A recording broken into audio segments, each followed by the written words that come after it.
ఈరోజు ఒక పత్రికలో హెడ్డింగ్ మధ్యాహ్న భోజనం వికటించి 11 మంది విద్యార్థులకు అస్వస్థత. సిల్లీ న్యూస్లు ఇవన్నీ కూడా ఇప్పుడు. ఎందుకంటే ఒకప్పుడంటే బ్రేకింగ్ న్యూస్లు, ఇప్పుడు చాలా సిల్లీ న్యూస్లు. ఏడ జరుగుతున్న ఎవరూ పట్టించుకోవట్లేదు, ఎవరు దీన్ని సీరియస్గా తీసుకోవట్లేదు.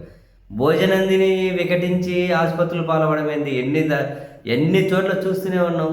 ఎవరైనా పట్టించుకున్నారా? ఎక్కడన్నా సీరియస్గా స్పందించారా? ఎవరైనా అకౌంటబిలిటీ ఫీల్ అయ్యారా?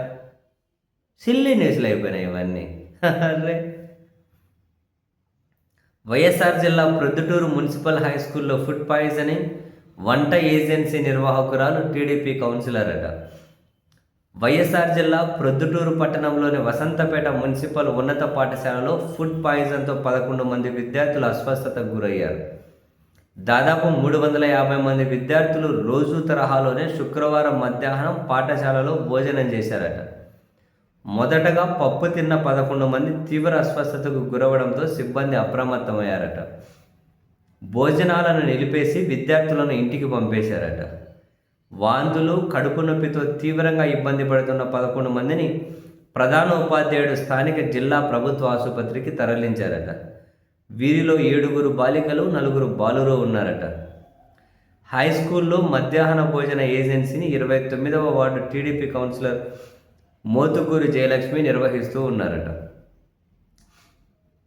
పప్పు ఎలుకల మంద వాసన వచ్చిందని కొందరు విద్యార్థులు అధికారులకు చెప్పారట.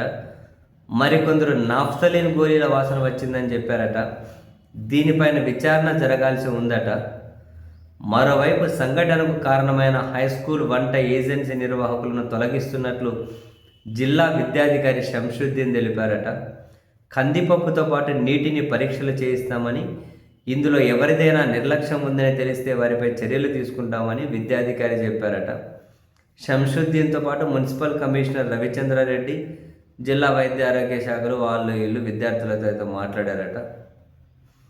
జిల్లా కలెక్టర్ కూడా అధికారులతో ఫోన్లో మాట్లాడి వివరాలు అడిగి తెలుసుకున్నారట. కొందరు నేతలు వెళ్ళి ఆ విద్యార్థులను ఆసుపత్రిలో కూడా పరామర్శించారు.